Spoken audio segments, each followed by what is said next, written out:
You are listening to HYPERSPECTRAL. HYPERSPECTRAL. All right, welcome to HYPERSPECTRAL. We have our special guest today, Daniel Valero. Hola. Can you give us an introduction? Should I say it in Spanish or in English? You Whichever. could do whatever you want. Me encanta que podamos hacer esto en inglés y en español. I'm a Venezuelan. I moved here 9 years ago. I am agender, which is, I think, good to mention. You can call me he, she, they. Daniel, lover. They're everything. Mi amor. Everything, everywhere, all at once. Exactly. What a good movie, by the way. I'm an empath. I am a lover. I think it's the adjective that best describes me because I love to love. Oh, yeah. And an empath because I always try to not only hear what you're saying but also feel what you're saying. Feel the vibration. Exactly. It's important. Yes. I always say there is no empty space. Space is filled with your love vibes. That's true. Yeah. Yeah. And it's good. And I like the fact that I can sense those vibes. I know what you're feeling. I know. You're sensitive. You're a frequency receptor. Pretty much so, yeah. Just like these microphones. Yes, exactly. I like I'm a that. receptor. God, you have a great voice for radio. Thank you. I'm into it. Well, I'm very happy to be here with you. With both of you. It's been what? We're gonna turn 3 years now. Really? Since we met each other, yeah. Really? Yeah, in April. We're Oh, toddlers. that's right. Yes. And Threes. yes. And it's been one of the most beautiful experiences getting to know this family, because it did feel like I didn't have one back then. And Wow. yeah, since I met you, I know What a that privilege. I am of being in your company and being part of your family. Well, you fit right It's in, a and we're taking privilege. you to the end. It's a privilege for us, really.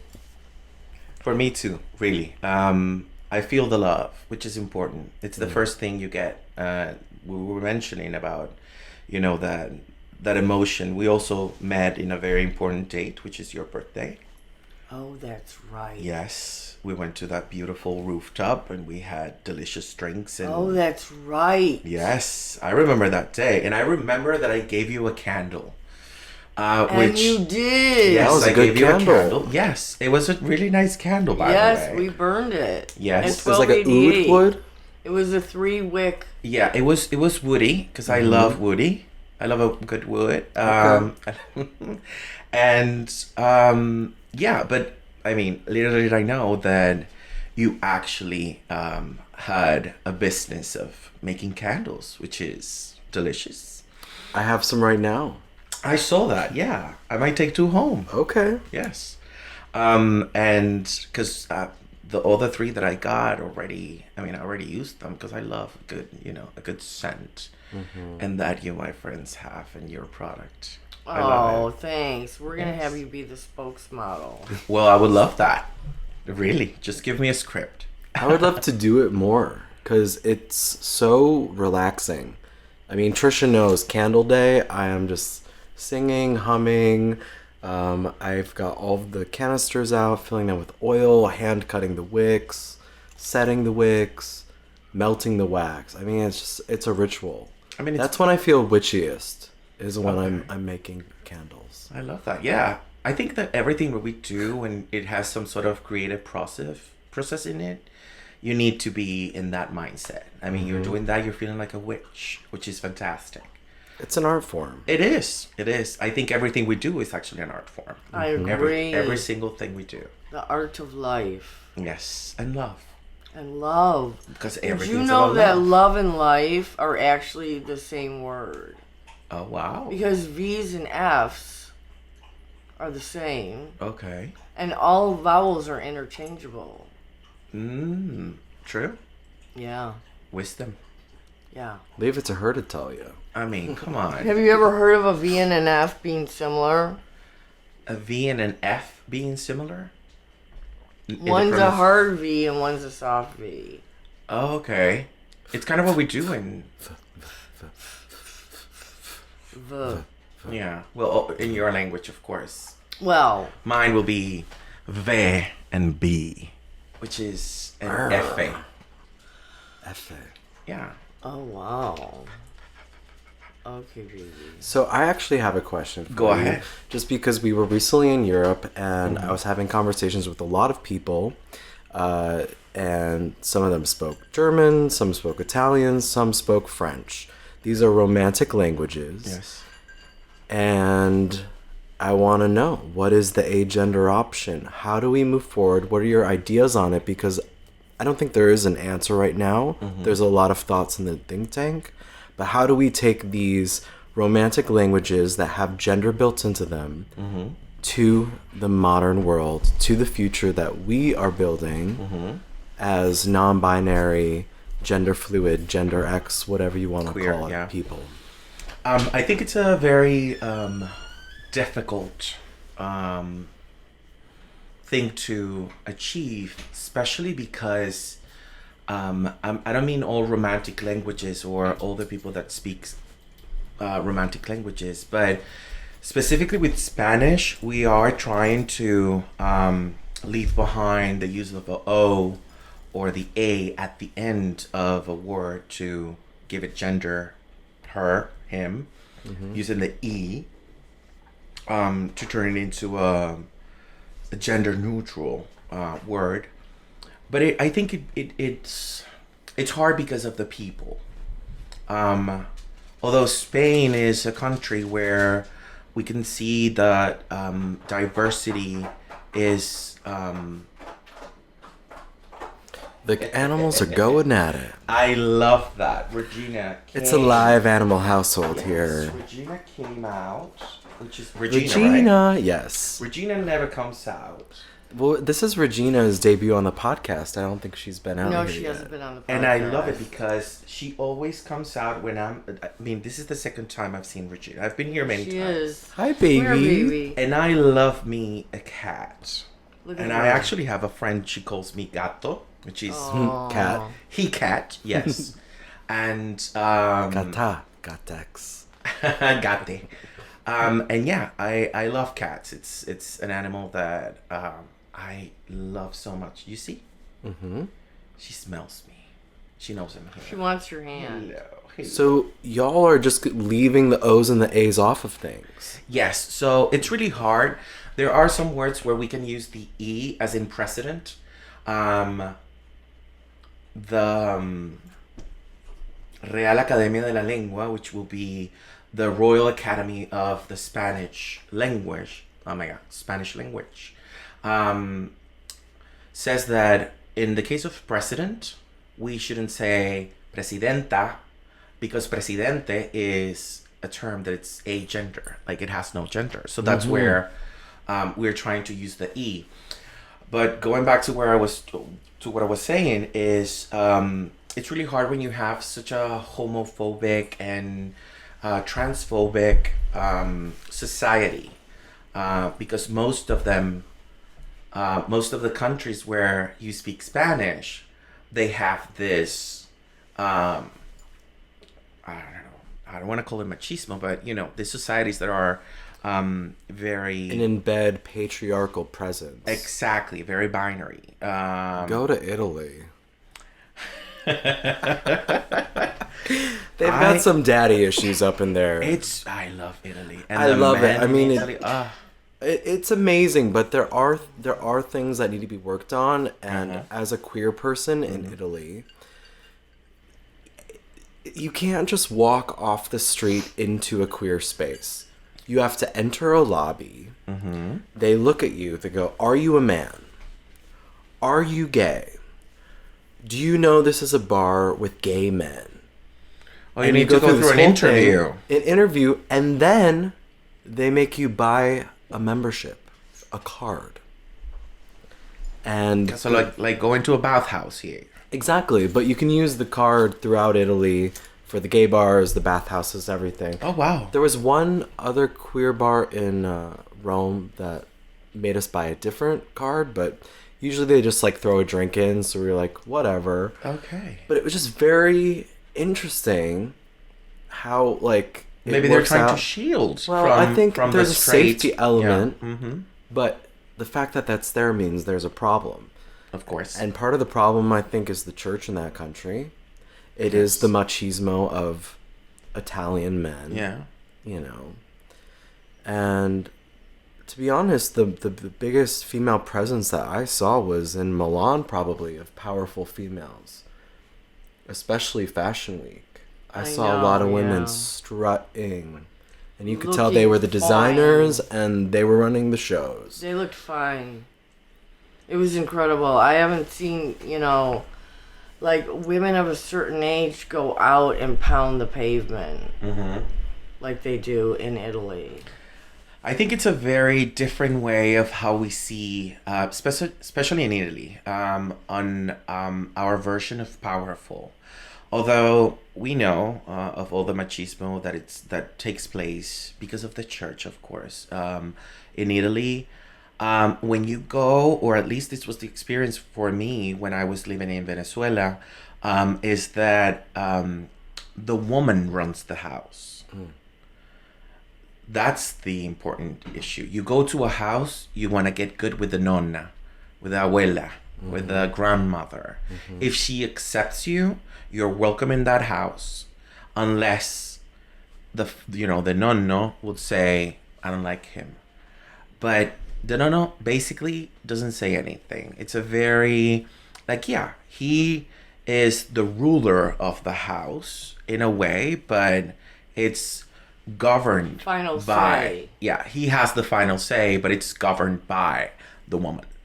And maybe that's a thing that, unless you go to a house and you're part of a dinner and you see how the nonna, she's like, oh, you need to eat, you're too skinny, here you go,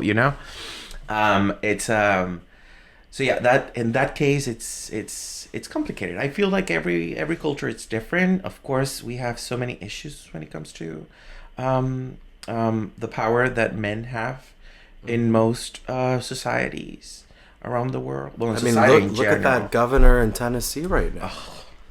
It just upsets me because, you go see the world and you see how advanced other societies are. Yes. And my big takeaway was like, I'm so lucky and grateful I get to be in New York and have the freedoms I do and the option to put an X on my passport and my license. That's amazing. That's privilege. Exactly. And then you think of these little things, these micro things. They're not micro, but in a sense they are. These bills being passed. And those headlines reaching other places that are not as out and advanced as us. And it slows progress down. And that's what really upsets me. A lot of it is upsetting. It is. Incredibly upsetting. It's amazing how some countries, and me coming from, a third world country or South America, with a specific types of society. An article, by the way, came out last week, I believe, that said that most people in my country would prefer homosexuals to not show that they are homosexuals on the street. So basically go back to being, the Stone Ages. Very much so. Well, I don't think that's the 50s. Not the Stone Ages, but exactly. Yeah, the 50s. But the 50s are the Stone Ages to me. No. But having a family, a man that has to have a family even though he feels like a woman. There's a very famous case in my country of a lawyer, and she was born a man, and then she had kids, a wife, marriage, all of this. And after many, many years, I believe she was 40 or 50, when she came to terms with herself and decided to go into a gender affirming Transition. yes. And it's amazing. It's one of those stories of, and we're talking the 2000s. We're not talking 2020 because it's been 20 years, people.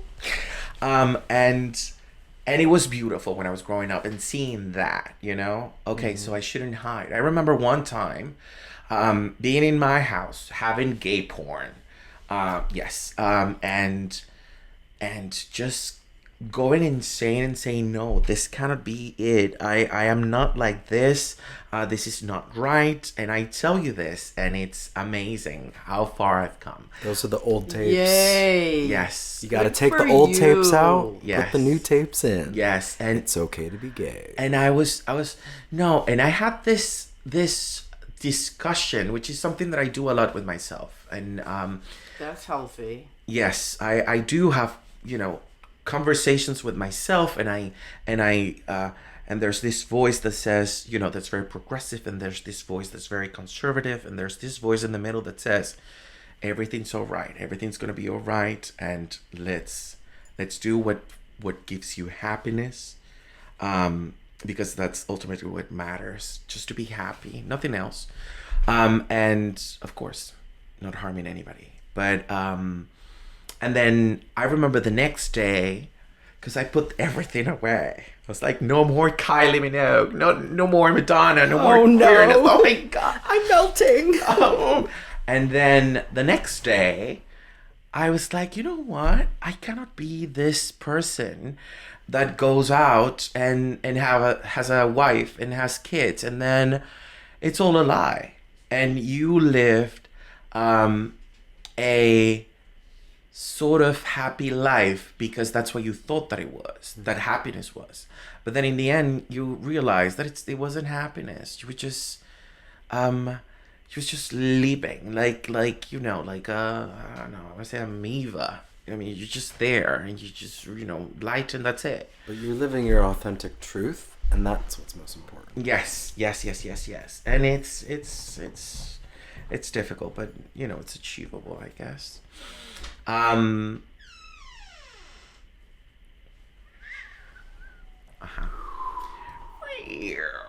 Love that. Regina needed to get in. It's fine. Just some sound effects here. Oh, we love that. Yeah. That's why I stopped talking so. Well, that's what makes, I don't know, just recording fun, is Yes. the little things that happen, the doorbell ringing, you know, not knowing who it is, doors creaking. I mean, you can hear an ambulance outside right now. Yeah, it's. We're in New York. You got to paint the picture for people. Yeah, well, that's New York for you. Mm-hmm. Yeah. The ambulances and police and, you know, the noise in general. It's, I mean, everywhere. Yes. It's everywhere. I've never been to a Staten Island house, but I'm sure that there must be some type of, you know, sound to it.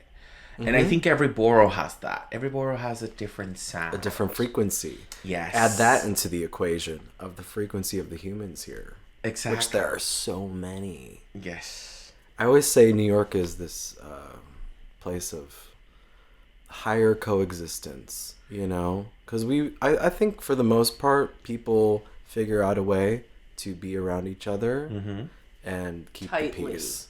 Tightly. I mean, we're packed in like sardines up in this city. Yes, that's true. They don't give us a lot of personal space, but I wouldn't move anywhere else in the world. I wouldn't move anywhere else in the world right now, or I wouldn't have moved anywhere else in the world when I did move out of, you know, from home. But I definitely would like to live somewhere else, and it's because I enjoy this. On the beaches. On the beaches. Love me a good beach. But yeah, I want to live. When I was 17, I want to say, I went to a tarot card reader. And she said to me, you are going to live in 4 different cities when you grow up. And I'm not saying that this is the second of those 4 cities, but maybe it is, and I do see myself moving somewhere else just to, because a thing that I enjoy about New York is having the ability of meeting people from everywhere. That was actually what sold me on coming here. It was great to, like, right now I'm working with an Ukrainian woman, which I adore, and she taught me Putin chuilo, which is something like asshole. And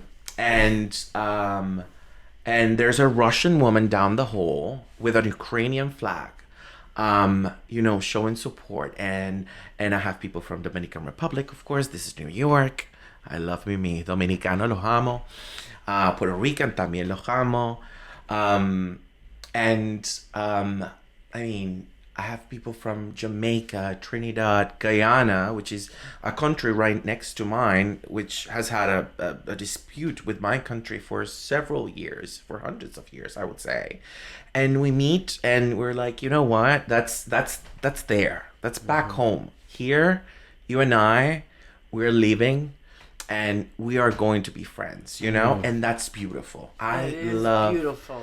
I love how we come to New York and we put everything behind us. Of course, I'm still Venezuelan. Of course, I mean that's my land and I love my land.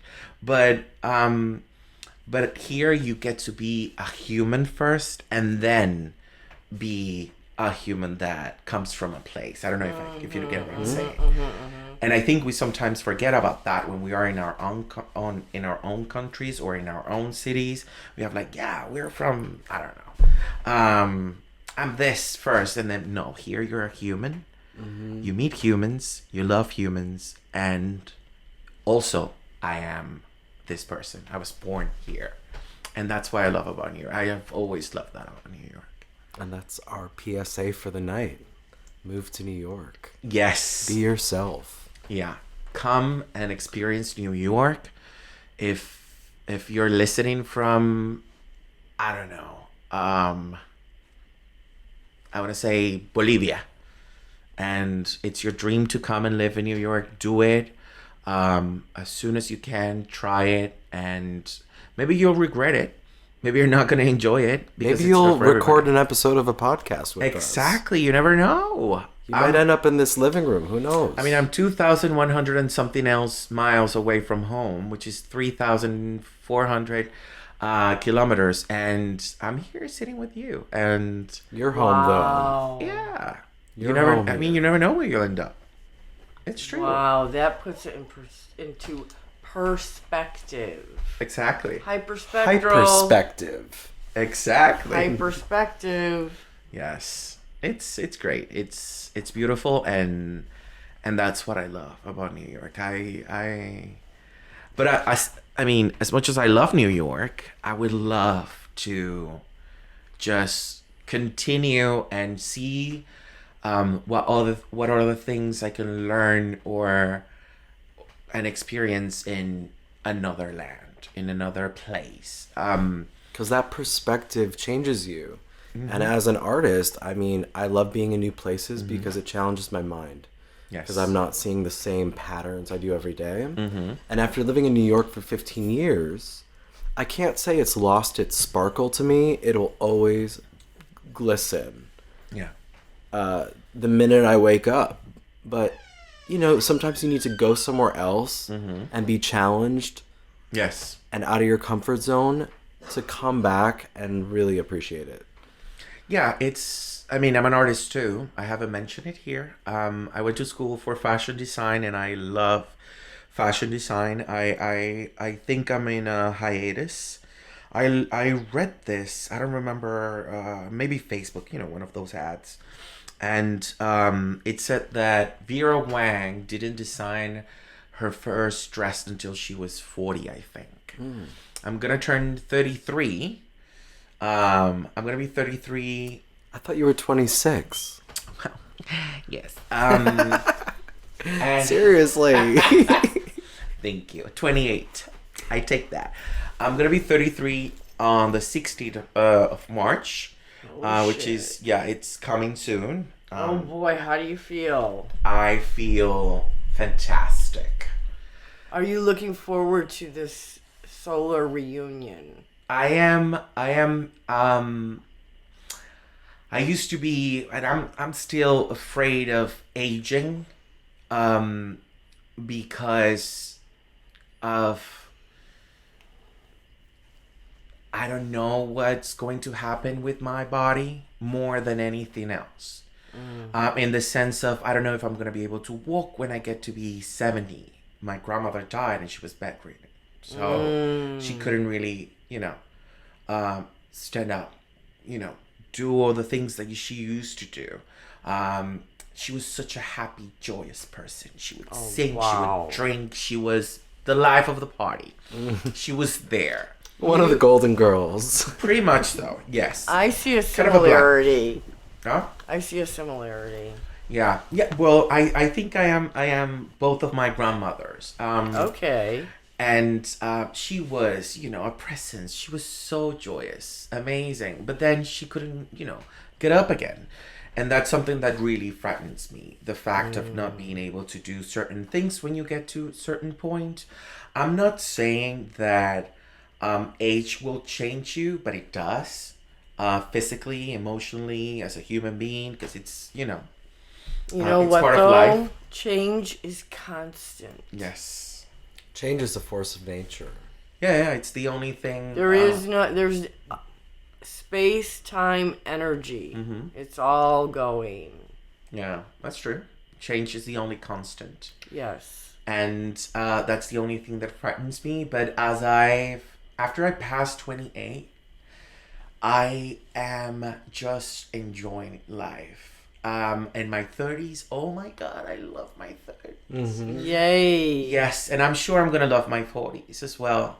I know you will. Yeah, I'm gonna keep. I mean, I love love, and I love this idea of loving every single stage, and I mean, I'm very excited for my 33. Being a Catholic boy, this is the age of Jesus Christ. I thought you were going to mention that. I really did when I said... No comment.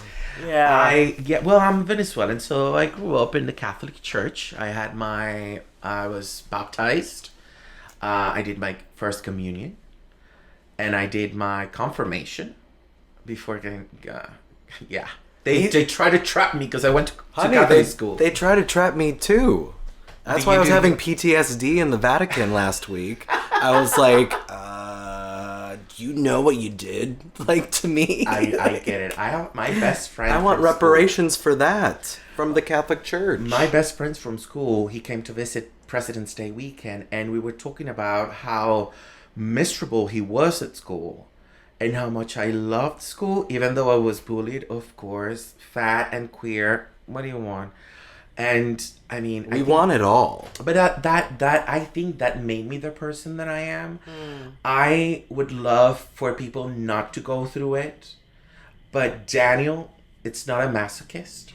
But everything that has happened to me to this point, and I believe to everybody, it made you the person that you are. And I feel that I'm the strong, willful, proud, but lovable, character that I am because of all that happened. Bravo. Before. Yeah.